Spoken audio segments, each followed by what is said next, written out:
Buenas, bueno, ¿cómo andan? Otra semana. Vamos a repasar un poquito como la clase pasada de dónde venimos. Este es el último texto que tenemos de la unidad 1. Con este texto vamos a terminar los conceptos centrales, los ejes en torno al pensamiento social y político. ¿Sí? Como para hacer un recorrido rápidamente, tenemos 3 palabras clave en esta materia: pensamiento social y político. La primera clase con Quijano desnaturalizamos un poco el pensamiento, qué es o qué son los distintos tipos de pensamientos que podemos encontrar confrontados en una sociedad. La segunda clase nos dedicamos a la política, a cómo pensar lo político, y en esta clase vamos a enfatizar en lo social, ¿no? Vamos a hacer una revisión muy rápida de las principales corrientes teóricas para pensar el orden social. Es una clase cargadita, así que prepárense, porque nosotros generalmente incluso lo trabajamos en 2 clases, así que es de mucho contenido, pero bueno, pueden pausar, retroceder, volver a ver, digamos, tienen ese beneficio que también da la virtualidad, que hace que por ahí sea un poquito menos densa. Pero tampoco la idea es agotar el tema ahora, lo vamos a seguir trabajando, especialmente hay una de las corrientes teóricas, que es el marxismo, que vamos a verla muy por arriba, porque la vamos a trabajar específicamente en la clase que viene, ¿sí? Pero bueno, vamos a hacer un mapeo, no se asusten, usen el chat o usen los comentarios como para consultar todo lo que no quede claro, que vamos a estar respondiendo también por ahí, así seguimos interactuando, no queda solamente en lo expositivo. Antes que nada, queríamos otra vez felicitarles y también, bueno, estamos muy contentos con el debate y la discusión que se está dando en el grupo, así que también los animamos a que se lean uno al otro, porque es muy interesante también poder confrontar las distintas visiones que a veces se proponen sobre un mismo tema. No sé si Lucas, Nico, ¿cómo andan? No los saludé a ustedes. ¿Cómo andan? ¿Pudieron leer algo de lo que fueron comentando los pibes? Sí, muy interesante. Me parece que ya la premisa de invitarles a buscar en diarios y en medios como esto del conflicto político, de buscar cosas donde aparezcan ese tipo de conflictos, está buenísimo, más que nada porque también me parece que permite despertar o rastrear un montón a través de las cosas que vamos charlando acá, algo que al menos me pasaba a mí cuando llegué a la Facu, que era que para mí la política era todo lo íntimamente ligado a las elecciones, al aparato legislativo, ejecutivo, judicial y a sus protagonistas, digamos. Y si la nota no decía ni el nombre de un presidente o no tenía nada que ver con las elecciones o no decía, no sé, algo que haya dicho un ministro, no tenía nada que ver con la política, y me he podido encontrar y rastrear, y es algo que también me parece que está bueno incentivar a que siga sucediendo, otros también conflictos que son propios de lo político o de la política y que no tienen íntimamente que ver con estas cosas, que me parece a mí que es algo como que arrastramos de la niñez o de la adolescencia, esto de, más que nada, los que hemos sido ingenuos en nuestra adolescencia, No, no tan al respecto de ingenuos qué es la igual. política. Es una tradición que se transmite mucho en el colegio, ¿no? Hacer equivalente política a gobierno, ¿no? Como que políticas es simplemente Estado, es algo que se reproduce en el sistema escolar, no es por ingenuidad. Bueno, y también, ¿sabes? Me parece, ¿por qué lo digo? Y creo que los chicos que están asistiendo a este teórico este año también se corresponden con esto que pienso, que es que me parece a mí que está cambiando la juventud en torno y ahí me voy a sacar un poco de la juventud porque tengo 25 años, pero tengo 7 años más que la mayoría de las personas que entran a la facultad y sí creo fervientemente, no sé si también Lucas, no sé porque él viene más formado desde más chico, entonces no se corresponde con esto que yo describo como una ingenuidad propia, pero sí creo que los pibes vienen cada vez más metidos en todo esto y cuando yo entré a la facu, yo y muchos de mis compañeros era como, nos Claro, fuimos entrando después. Y dando, faltaban espacios de participación o sí, causas total, movilizantes en algún momento. faltaban, que estaban evidentemente, pero por ahí no nos llegaban por no formar parte de distintos ámbitos, por ahí porque no estaba todavía tan acentuado en las redes sociales, pero sí me parece que ahora, y que lo hemos ido comprobando con Josefina y con otros compañeros de la cátedra año tras año, que hay muchísimos compañeros y compañeras que vienen cada vez más formados en este sentido. No digo militantes, digo sí personas que saben dónde están paradas, que saben las cosas que están sucediendo, que yo no las sabía. Yo cuando llegué quería ser el próximo Fantino, el próximo Bueno, ahí Santiago del Moro. hay otro estereotipo, si se quiere, que es pensar que militancia es solo partidaria, ¿no? Porque también militancia puede ser compromiso en cualquier tipo de causa que no tiene que necesariamente relacionarse a un partido tradicional, ¿no? ¿Vos, Lucas, cómo lo viste? Sin duda. Bueno, yo en sintonía con lo que dice Nico, en primer término sí, decir que yo quizás venía más de una formación militante, pero después, bueno, fui víctima, si se quiere, entre comillas, de la misma formación secundaria y primaria del sistema educativo de la provincia de Buenos Aires, puntualmente. Después lo veo bien, me parece bueno, también celebro la participación, pese a la dificultad de esta modalidad de clase. Me parece que se va entendiendo, por lo menos por lo que se ve en el muro y en los comentarios en vivo, parece que se va entendiendo el enfoque, aparecen conceptos interesantes, naturalización, empatía con el otro, pero también me parecía interesante poder resaltar, como en lo que veíamos en la clase anterior, que toda sociedad está mediada por el conflicto, como en todas las noticias que buscaron, absolutamente en todas, hay un conflicto que las media. En absolutamente todas las noticias que buscaron hay un conflicto de intereses, de particulares o no particulares, de instituciones, de empresas, de Estado con instituciones que no son del Estado. Digo, siempre media el conflicto en todas las noticias que buscaron y me parece el dato interesante de esto, ¿no? Totalmente. Sí hay algunas regularidades que está bueno tener en cuenta, como estos conflictos que principalmente se dan entre los intereses privados y los intereses públicos o comunitarios, podríamos decir, ¿no? Como que hay un conflicto que es bastante recurrente, que es el que se da entre lo corporativo y lo social, ¿no? Aparece manifestado o en distintos partidos, o digo, en gobierno y oposición, por ejemplo, cuando pensamos el impuesto a la riqueza o a las grandes fortunas, o también aparece materializado en un conflicto de un empresario con sus trabajadores. Digo, hay una constante que es esa discusión sobre cuál es el que se tiene que privilegiar en este momento, cuál de esos intereses. Y además que se espera que haya un mediador de ese conflicto, ¿no? Que generalmente aparece el Estado o también algunos organismos internacionales, pero que se espera que alguien ponga orden, ¿no? Que haya algún ente que regule ese conflicto. No solo en las notas se traduce que hay distintas posiciones y distintas luchas sociales, sino que también se reclama una instancia ordenadora. Y eso nos viene perfecto también para vincular con el texto de Giddens que tenían que leer para hoy, porque ahí está claramente, bueno, pensar las regularidades, ¿no? No solo las diferencias, sino también cuáles son las regularidades. ¿Qué es eso que tiene que ordenar? ¿Hay algún principio que muchas veces nosotros en nuestras sociedades contemporáneas tendemos a asociarlo al Estado, que es lo que tiene que poner orden, ya sea el Congreso dictando leyes o la justicia resolviendo estos conflictos entre particulares, o los partidos políticos en elecciones donde se tiene que decidir qué orientación política se le da a una comunidad, pero sí aparece como esta necesidad en las democracias de una instancia que termine con esos conflictos, ¿no? Que los apacigüe, que por lo menos momentáneamente diga, esto se va a privilegiar, vamos a ir por acá, ¿no? Incluso hoy en día con la crisis del coronavirus se siente mucho esa necesidad de que las sociedades sean los menos conflictivas posibles, ¿no? Como tirar todos para el mismo lado, Argentina unida, digo, estamos agarrándonos a estos conceptos que tienen que ver con, bueno, justo no es el momento como para expresar disidencias, porque cualquier disidencia puede poner en peligro el propio orden social, ¿no? Si hay personas que actúan por liberales o por individualistas de un modo que no es lo que está consensuado socialmente, puede haber una catástrofe, o sea que puede haber una ruptura profunda de ese orden social que hoy vamos a ver cómo distintas teorías lo explican, ¿no? Es como que tapó, ¿no? La cuestión del coronavirus un poco, un montón de pequeñas, en mayor o menor medida, digo, macro o micro grietas, por usar el término que usan los medios, entre distintas maneras de pensar y de ver la política actual.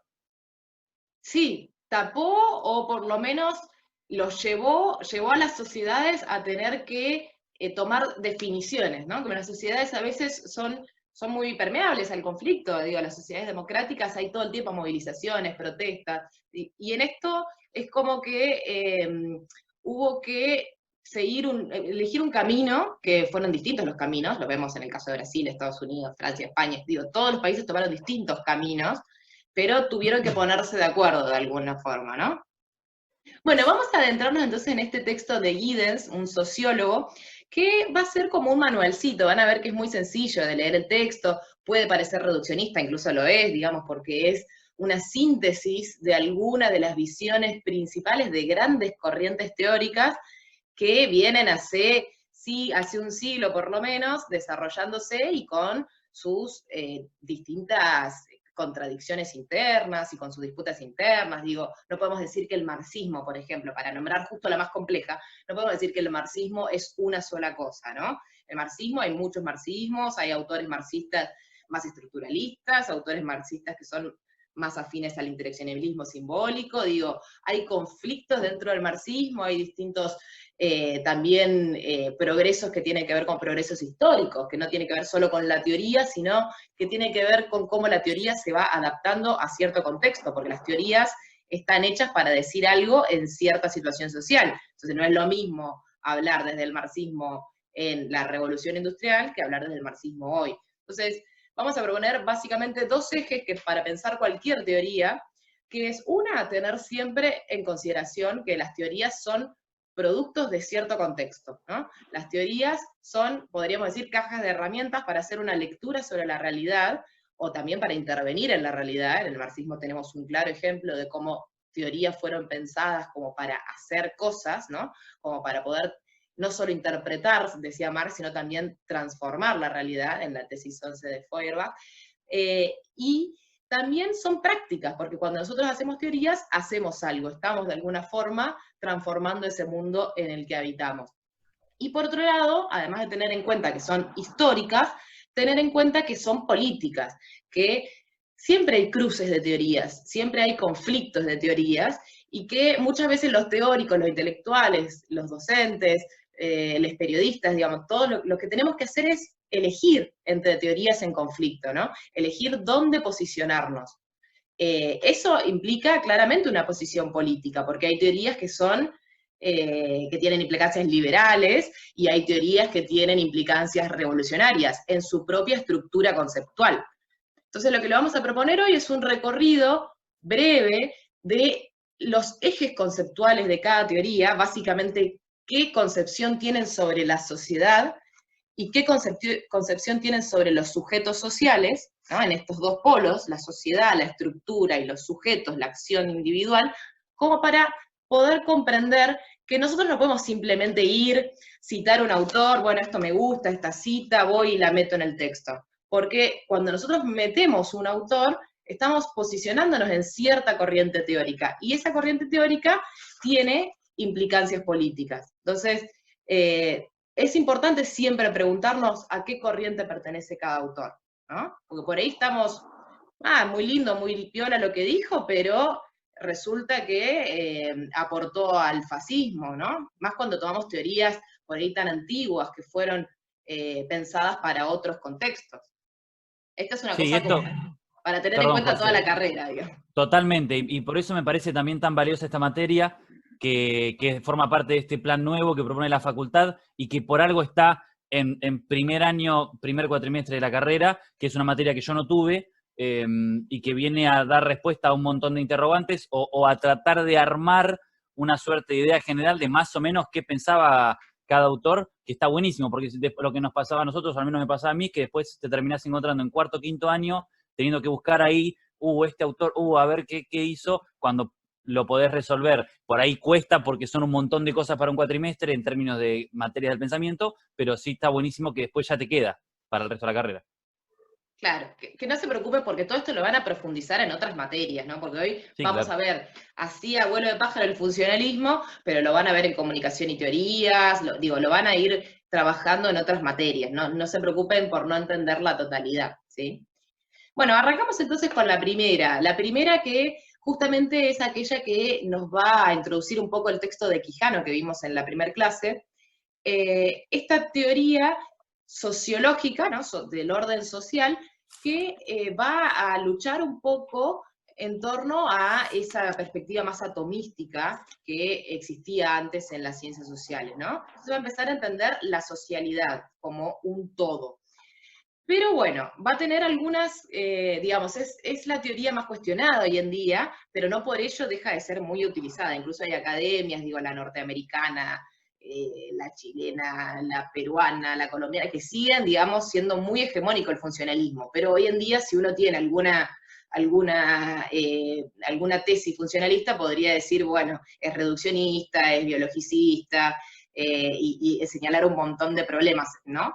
Pero bueno, para empezar, el funcionalismo entendía, porque también se intentaba legitimar en cierto contexto histórico, que era el de la hegemonía total de las ciencias exactas, ¿no? Las ciencias de la naturaleza, entendía la sociedad como si fuese un cuerpo humano donde cada una de las instituciones funcionaban como órganos del cuerpo que estaban interconectados entre sí y que tenían determinada función para que ese cuerpo sea saludable, para que sea armónico, para que funcione bien, ¿no? Entonces podemos pensar que, por ejemplo, uno de esos órganos es la familia, otro de esos órganos es la escuela, los medios de comunicación es otro órgano, las empresas, la iglesia, bueno, cada uno ahí se ve en el dibujo, está interconectado entre sí, de modo que si alguno de ellos falla, por ejemplo, te falla un riñón, si te falla un riñón, puede salir el otro como a complementar esa tarea. Entonces, si alguno de ellos falla, como por ejemplo la familia no educó bien al pibe y resulta que el pibe es problemático, bueno, entonces la escuela le va a enseñar cuáles son esas normas sociales que tiene que respetar, ¿sí? Pero el todo es más importante que las partes, ¿no? Van a pensar siempre en este todo social, en el cual cada parte tiene su finalidad, y ahí hay, digo, su función, su finalidad. Y ahí hay una cuestión muy importante, porque después podemos pensar qué es lo disfuncional en una sociedad, ¿no? Porque por mucho tiempo se dijo que había familias que eran disfuncionales, ¿no? Las familias que no eran heteronormativas, por ejemplo, se les decía que eran disfuncionales, y que había que, de alguna forma, extirparlas de ese cuerpo social, eliminarlas, como para que no dañen a los sujetos. Fíjense qué problemático que termina siendo esta perspectiva, ¿no? Que se sigue diciendo, o sea, creo que estamos en un horizonte más progresista, pero me parece que sigue habiendo un montón de nodos familiares y en un montón de lugares que siguen viendo este tipo de familia tipo. Exactamente, Mi cena exactamente. navideña de todos los años tiene, pero de estos condimentos. Y lo discutí, supongo, ¿no? Porque es lo que se Sí, supone que claro, hagamos. Hay que generar conflicto, es la claro. máxima. En cualquier momento me dejan de invitar a Navidad, ¿eh? Bueno, Creo que estoy muy cerca de empezar a hacer mi propia fiesta de Navidad con compañeros que piensen como yo y dejar de discutir toda la Navidad y con mi familia paterna porque siempre pasa lo mismo. Perdón, tratá de nada que que eso ver no con... suceda, porque si no, no vas a poder transformar ese orden social. O sea, para Exactamente, transformarlo tenés que ser exactamente. parte, esa es la Exacto, es verdad. paradoja, o sea, tenés que estar Sí, adentro. es verdad, es cierto, es cierto. Bien, entonces, básicamente el modelo de orden social que el funcionalismo sostiene es que la sociedad es un sistema de patrones regulares, es decir, nosotros tenemos roles en la sociedad, ¿no? Yo soy docente, actúo como docente, se espera que haga esto y lo otro, y que los estudiantes hagan esto y lo otro, ¿no? Si soy madre, se espera que cumpla cierto rol, ¿no? Y que además hay normas, digamos, que no están por ahí explícitas, sino que son normas culturales que están internalizadas y que nos hacen actuar de determinado modo, ¿no? Entonces, yo no es que me van a mandar presa por no actuar de una forma que es esperable para los docentes, pero voy a sentir pudor, vergüenza, digo, hay un montón de normas internalizadas que nos van a limitar en nuestra conducta social, ¿sí? Entonces la función del sistema justamente va a ser esta, va a ser mantener la estabilidad, ¿no? Que todo lo desviado sea condenado, reprimido moralmente, sea condenado para que no se repita ese tipo de conductas. Y va a tener dos dispositivos esenciales que son justamente estos, ¿no? La estructura, que puede ser la sujeción exterior más coercitiva, como las leyes, como lo que tiene que ver con los métodos de represión policial, etcétera, Y la cultura, que es esta sujeción interior que les decía recién, que va a funcionar en paralelo a las leyes, haciendo que yo, como tengo internalizadas ciertas tradiciones, no haga lo que no tengo, lo que se supone que no tengo que hacer. O que por lo menos si lo hago, voy a ser una paria social, no voy a estar excluida de por vida.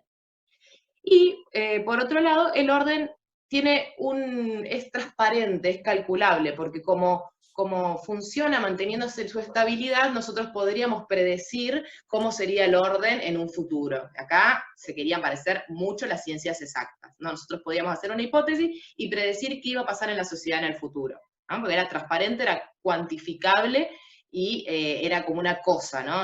Funcionaba de una forma regular. Bien, ahí les voy a leer la frase esa de Parsons, porque creo que se tapa por la cámara. Parsons es uno de los exponentes principales, Talcott Parsons, de este pensamiento funcionalista, y fíjense cómo pensaba la sociedad, ¿no? Todo por sistemas funcionales. Dice, dentro de los sistemas de acción, los sistemas culturales están especializados en torno a la función de mantenimiento de patrones. Los sistemas sociales en torno a la integración de las unidades actuantes, ¿sí? Piensa la sociedad como una integración de unidades, que pueden ser individuos, humanos, o, de manera más precisa, roles que desempeñan papeles. Digo, eso es lo que era la individualidad, era simplemente ser un rol. Me tocó ser mujer, madre, docente, ¿ya? Tengo un rol. Y los sistemas de personalidad que actúan en torno al alcance de metas, y el organismo conductual en torno a la adaptación, ¿no? Esto es bien lo que se llama el darwinismo social, ¿no? En la teoría de la evolución, la supervivencia del más apto, la adaptación de los cuerpos a lo que está instituido, ¿sí? Bueno, un ejemplo como para pensar un sistema de esa sociedad pueden ser los medios de comunicación, ¿no? Entendía a los medios como un subsistema del sistema social, el funcionalismo. Quizás lo han visto en el curso de ingreso, porque es una de las primeras cosas que se da y que también se discute en el curso de ingreso, que es el esquema de Laswell, ¿no? El de emisor, mensaje, receptor. El esquema lineal que supone un receptor pasivo, ¿no? Que acá está puesto como fuente, estímulo, mensaje, audiencias, que es más o menos lo mismo. Y que, bueno, en el funcionalismo, este tipo de función de los medios de emitir mensajes para que lleguen a la comunidad receptora, tenía distintas funciones, ¿no? Tenía funciones. Una de esas, por ejemplo, era la vigilancia del entorno social, ¿sí? Reforzar normas sociales y condenar conductas desviadas. ¿Cómo se ve esto? Bueno, claramente los medios de comunicación están todo el tiempo condenando conductas, ¿no? Como el delito, ¿no? El delincuente, es así, asá, el delincuente, están condenando socialmente una conducta. Pero también condenan conductas que son por lo menos discutibles, digamos, que no están avaladas por las leyes, como por ejemplo la movilización social, ¿no? Los medios de comunicación están todo el tiempo condenando que haya protestas, condenando que se corte la calle, condenando este tipo de formas de manifestación o este otro, ¿no? Entonces están todo el tiempo vigilando y condenando moralmente para que no se repita, para que esa conducta desviada se encauce en el sistema. Otra función de los medios de comunicación es la correlación entre los componentes de la sociedad. ¿Esto qué quiere decir? Es proporcionar temas comunes que les sirvan a la sociedad como para interactuar, ¿no? Marcar agenda, saber de qué hay que hablar, qué es lo importante y qué no es importante, ¿no? Saber que tenemos que hablar del dólar, cómo está el dólar, y no de los despidos de tal empresa, ¿no? Entonces vos te encontrás con otra persona en el ascensor y, viste cómo está el dólar, ¿no? Por ahí ni se enteró el otro de los despidos, porque el tema de agenda, el que te hace ser parte de una sociedad, es el dólar, ¿no? Y el tercer punto es la transmisión del legado social, ¿no? Que es la atribución de estatus y de jerarquía, es decir, los sujetos que están bien y los sujetos que están mal, los exitosos y los desperdicios sociales, ¿no?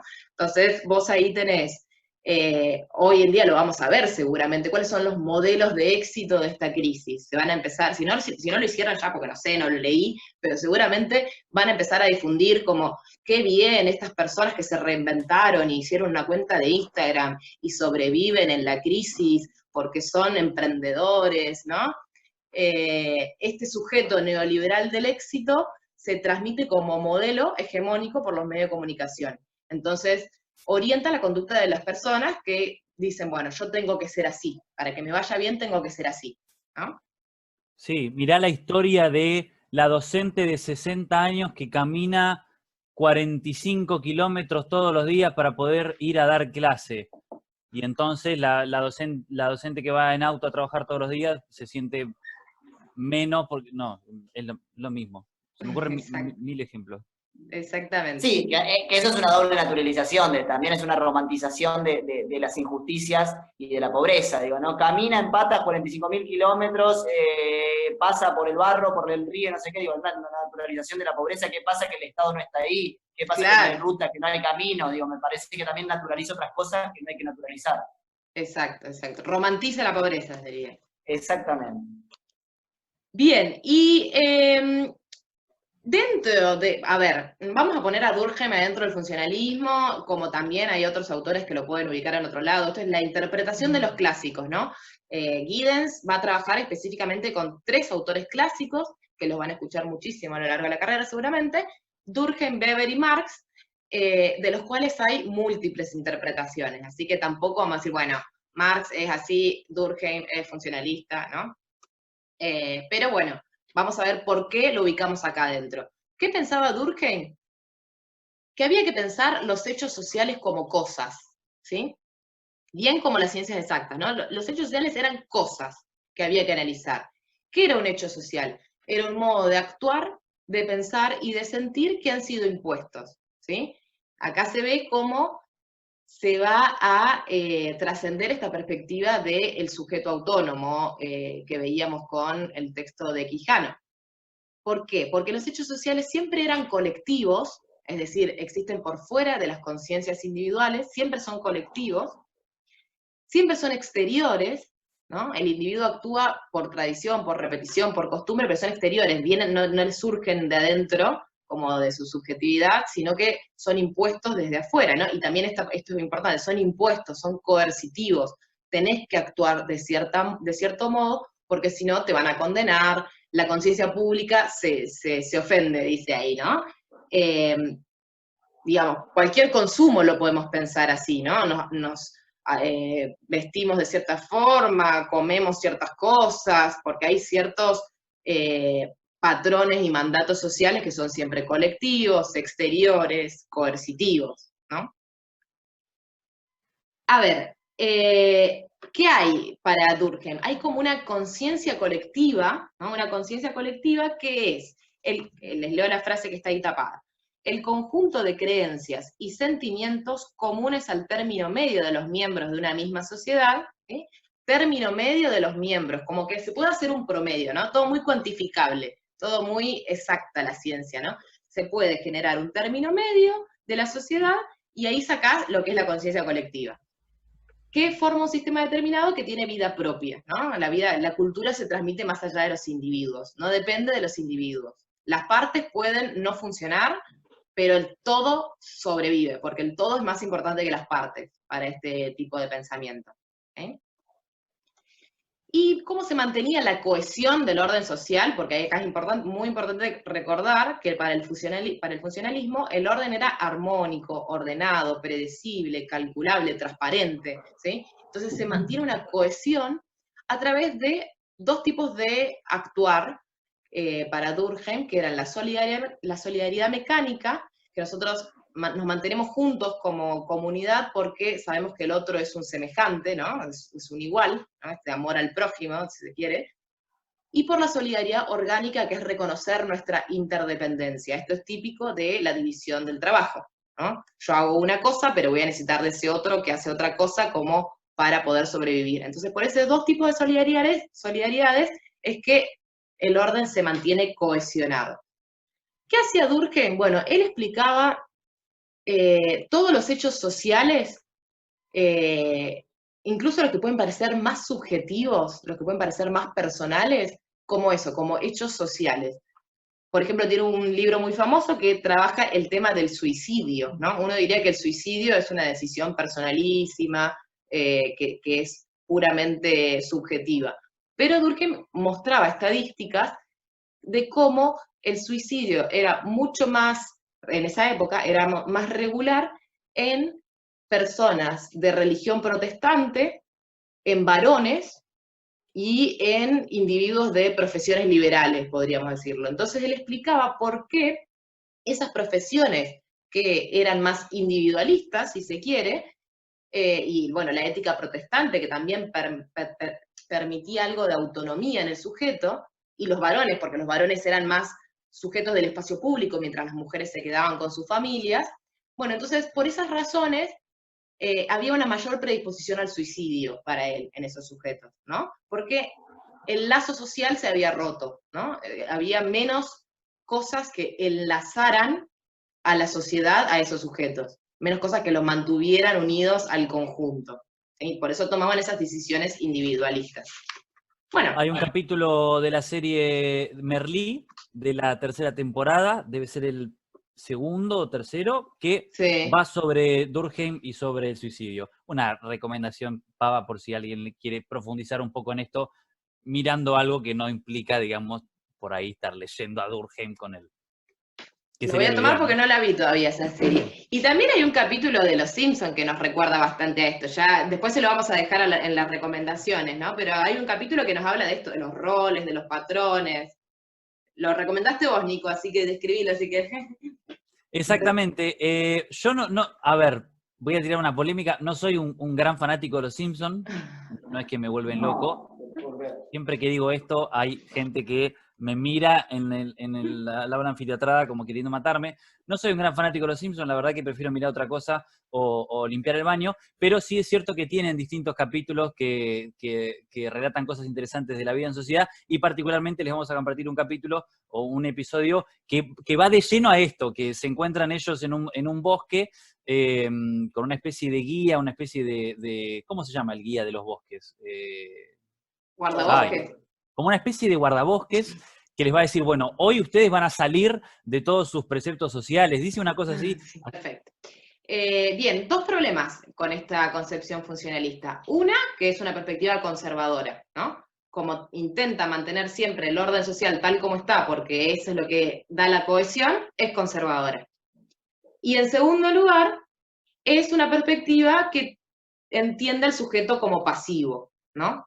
El sujeto es como una víctima de todo este orden social, ¿sí?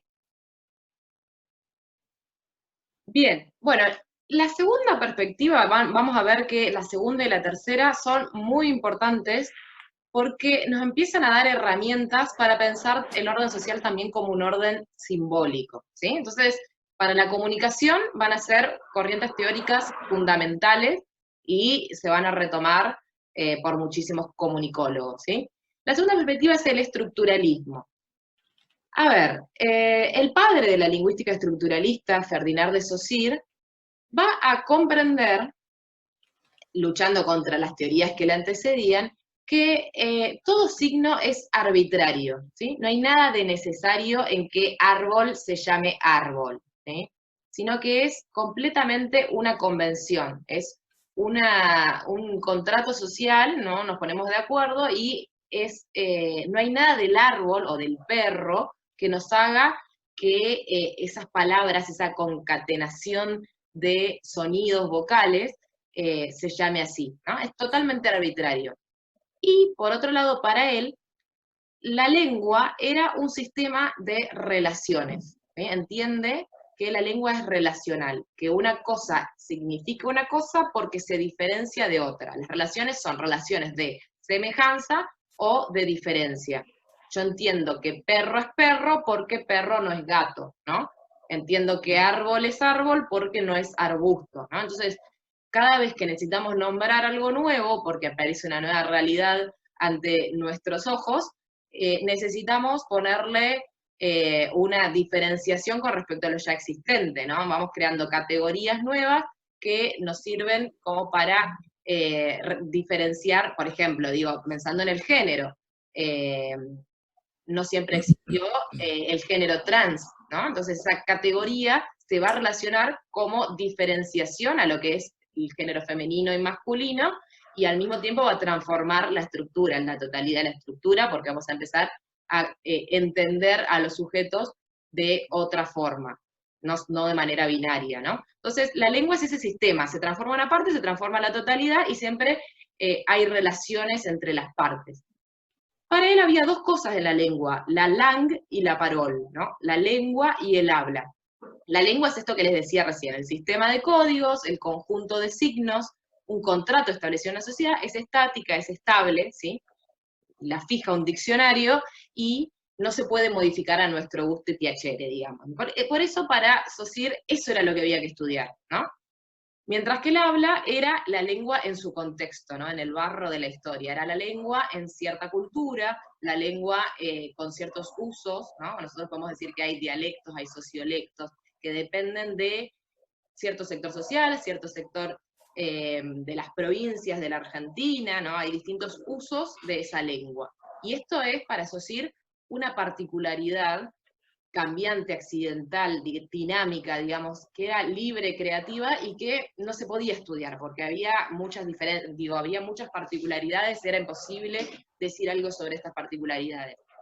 Ese es el gran error que se le va a hacer más adelante en otras clases, vamos a retomar el estructuralismo, vamos a ver por qué se empiezan, los post-estructuralistas, se empiezan a diferenciar de Saussure porque dicen, no, lo que hay que estudiar es el habla, lo que importa es la particularidad de la cultura y de la historia, no un sistema formal que no nos sirve para nada más que para hacer un diccionario, digamos, un sistema formal que no se usa, que a la gente no le da significado, ¿no? Palabras que son totalmente anacrónicas y que ya en la sociedad no hacen sentido.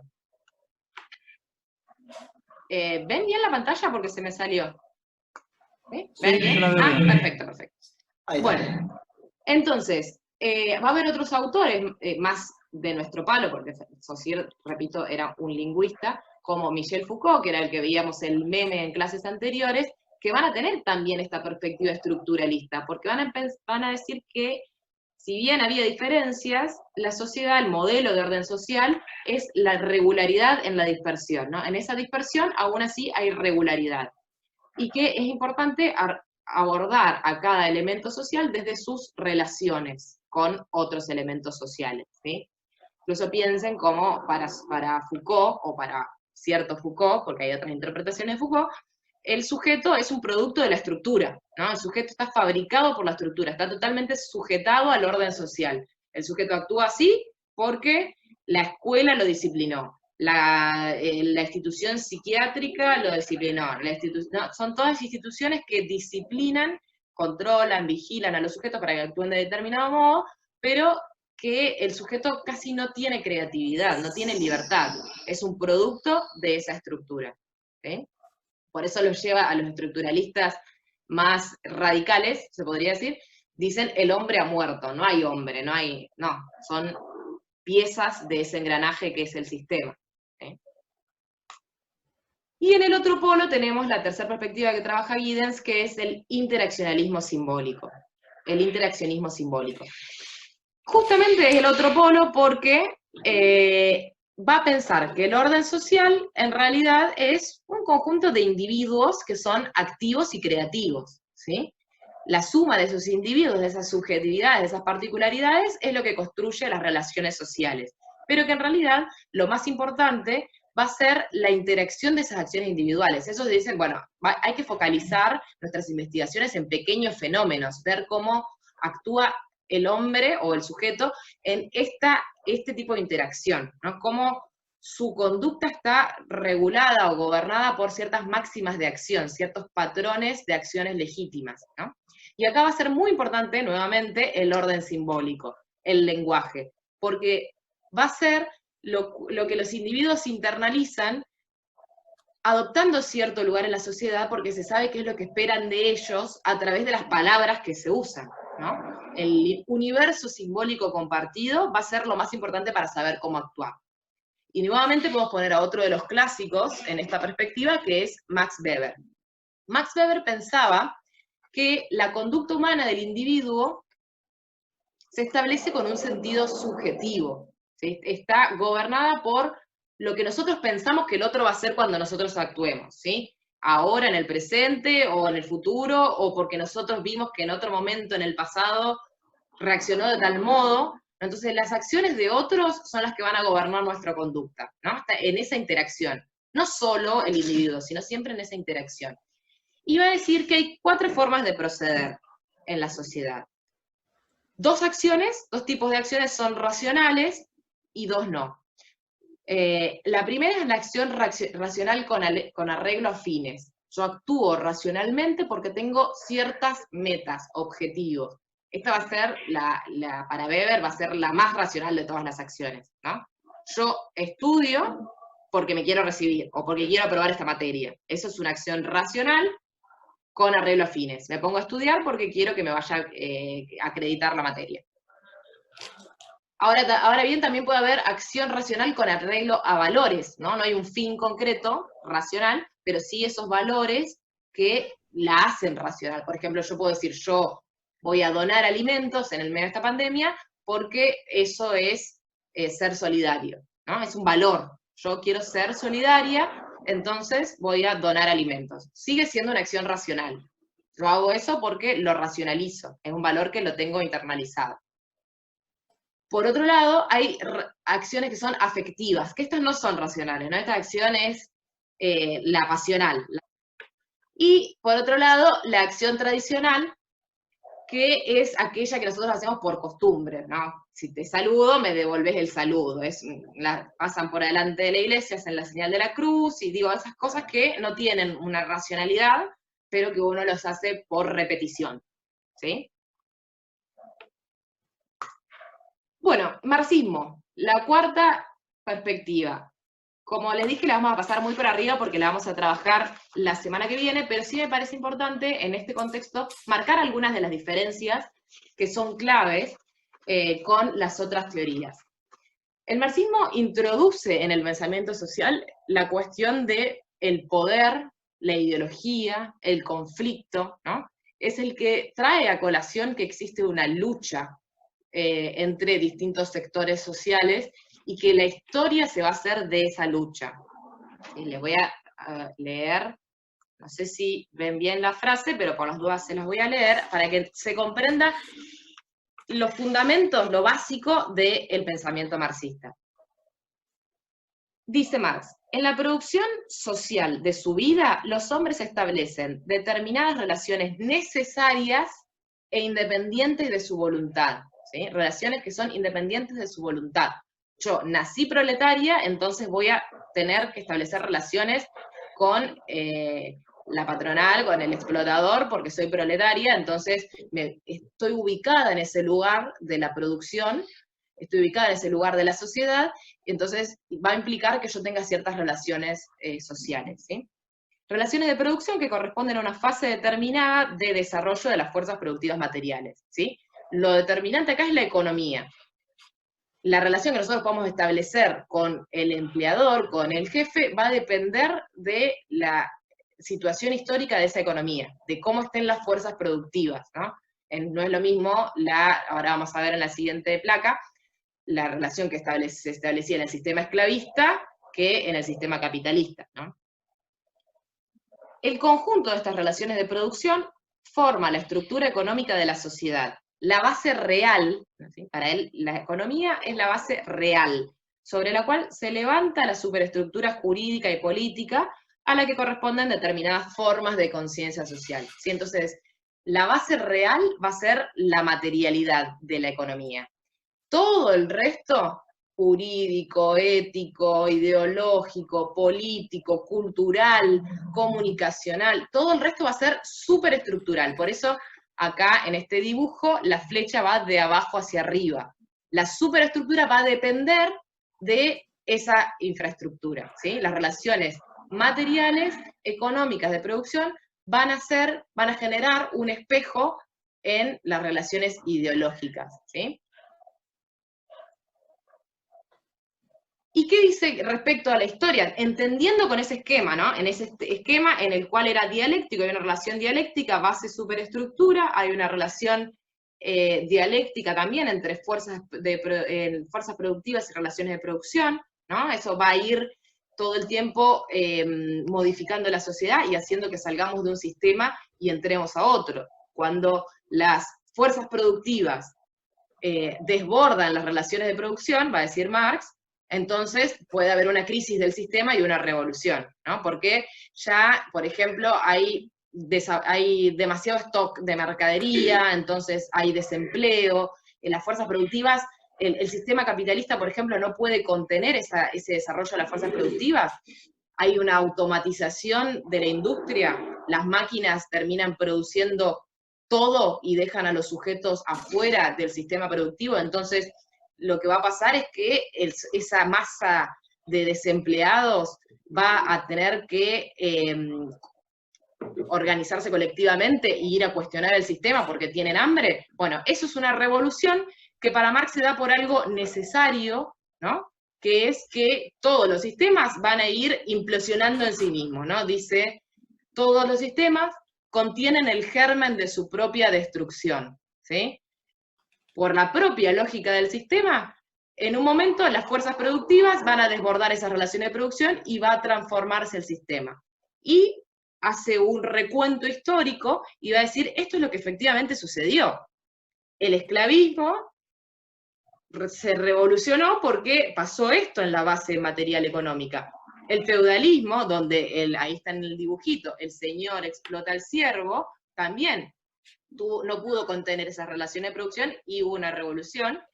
Y el capitalismo, que es el sistema actual, estaba condenado a lo mismo, digamos, o estaba liberado, digamos, no condenado, sino que iba a suceder lo mismo. Como la historia era, ahí vemos la frase de Marx, toda la historia de las sociedades humanas hasta nuestros días es una historia de las luchas de clases. Libres y esclavos, patricios y plebeyos, varones y siervos de la gleba, maestros y oficiales, en una palabra, opresores y oprimidos, frente a frente siempre, empeñados en una lucha ininterrumpida, velada unas veces y otras franca y abierta, en una lucha que conduce en cada etapa a la transformación revolucionaria de todo el régimen social, o al exterminio de ambas clases beligerantes. O sea, esta lucha de clases es el motor de la historia para Marx, lo que hace que la historia avance y que, como él preveía, íbamos a salir del capitalismo, íbamos hacia otro sistema, que era el comunismo, era que había lucha de clases, que había dos clases contrapuestas, dos clases fundamentales contrapuestas, y que una, los explotados, iba a hacer la revolución para derrocar a los explotadores. ¿Sí? Y esto me parece que es fundamental también para salir de movida de la asociación Marx, Comunismo, Cuba, que es como, por ejemplo, como yo llegué a la facultad, por seguir usando siempre un ejemplo. Me parece que está buenísimo, y más que nada esta parte donde habla de cómo la cuestión económica delimita, forma o deforma un montón de otros aspectos como el cultural, por ejemplo. Como tu mayor pasión va a ser ir al teatro o ir a la ópera o ir al cine o jugar a la PlayStation 4 si tu estructura económica es una, y por ahí, si tu estructura económica es otra muy diferente, tus placeres culturales o tus consumos culturales van a estar más ligados a, no sé, el mate, jugar a la pelota. Estoy haciendo un súper reduccionismo igual, ¿no? Te pueden gustar un montón de cosas y ya nos metemos en otra. No, es que en realidad, bueno, una de las cosas que se le ha criticado al marxismo es por reduccionista, ¿no? Porque el problema fue, bueno, pero ¿cómo? Si todo está determinado por esa estructura económica, ¿dónde queda el lugar para la acción humana? ¿Cómo yo puedo revolucionarme, salirme de esa estructura y transformar mis condiciones de vida? ¿No? Eso va a ser la crítica al marxismo, lo que se llama el marxismo ortodoxo, porque va a haber muchísimos marxismos después de eso que van a superar esa dificultad inicial que tuvo el marxismo, ¿no? Bueno, y acá les vamos a proponer, la parte más interesante del texto de Giddens, la van a trabajar en casa, que es la parte de los dilemas. ¿Qué el hace? Twister. ¿El qué? El Twister. ¿El Twister? Sí, ¿Viste el juego? nos faltan un par de casilleros, pero bueno. Es el Twitter de el Twitter, ¿qué dice, señor? El Twister de las controversias teóricas. Bien, entonces lo que le vamos a proponer como juego es que ubiquen a estas 4 corrientes que vimos recién en uno de los casilleros, en el verde, en el azul, en el amarillo o el rojo, o en el medio, o en los dos, o si no están muy seguros, digo, la idea es que puedan tratar de hacer esta reflexión, ¿no? Que es la que propone Giddens en la parte de los dilemas, que es la más interesante, porque es la que pone a discutir y en conflicto a las corrientes teóricas, ¿no? Va a decir que hay algunas corrientes que se focalizan, que hacen hincapié en el orden, ¿no? En la armonía, en la cohesión, y otras que hacen hincapié en el cambio social. Bueno, ¿cuál? ¿No? Interaccionismo, marxismo, funcionalismo, ¿dónde la pondrían? ¿En el polo del orden, en el polo del cambio? ¿No? ¿Son las teorías las que piensan que los sujetos son creados o las teorías que piensan que los sujetos son creadores? Ahí tenemos el segundo dilema, que es entre la acción humana y la estructura social. Hay algunas teorías que dicen que el sujeto es creativo, que es el sujeto el que construye el orden social, y otras que dicen que es la estructura la que genera ese orden, ¿no? Que viene de afuera coercitivamente y genera a los sujetos, los produce a los sujetos. Bueno, ¿dónde ubicaría el estructuralismo? ¿Más del lado de la acción humana o de la estructura social? ¿Del orden o del conflicto? ¿Eh? Esto se lo dejamos como tarea para el hogar y lo vamos a resolver, si se quiere, la clase que viene. ¿Eh? Bueno, ¿algo que quieran agregar, compañeros? En este caso son compañeros. No, perfecto. A mí por ahí me voy a quedar en el tintero. Igual nada, asumo que es también por algo personal que estoy cursando Historia de las Ideas, entonces estoy muy copado con todo esto. Que es bueno, que otra quizás de las críticas al marxismo, que después se hace este mismo recorrido que hace el liberalismo, quizás de fin de la historia en algún momento, ¿no? De decir, bueno, digo, no hay clases sociales, vivimos todos en paz y armoniosamente, entonces dejamos de estar mediados por el conflicto. El marxismo como sistema va a ser un sistema que va a ser lucha, contraposición, siempre dialéctica, ¿no? Conflicto, pero que sin embargo en un momento se tiene como perspectiva ese orden final que va a dar el comunismo, ¿no? Donde todo sea algo armónico, donde no nos peleemos entre nosotros, donde haya felicidad para todos y no tengamos que estar explotados y no nos tengan que estar extrayendo los productos de nuestro trabajo como plusvalía, digamos, para decirlo rápidamente, pero lo vamos a profundizar la clase que viene, ¿no? Pero bueno, ahí está el problema, que es una perspectiva de conflicto que termina en un consenso, ¿no? Que su ideal va a ser ese orden pleno. Y es lo que más se le va a cuestionar, que vamos a trabajar con Milcíades Peña la clase que viene. Bueno, nos despedimos entonces por esta vuelta. Dale. Adiós. Chao. Adiós.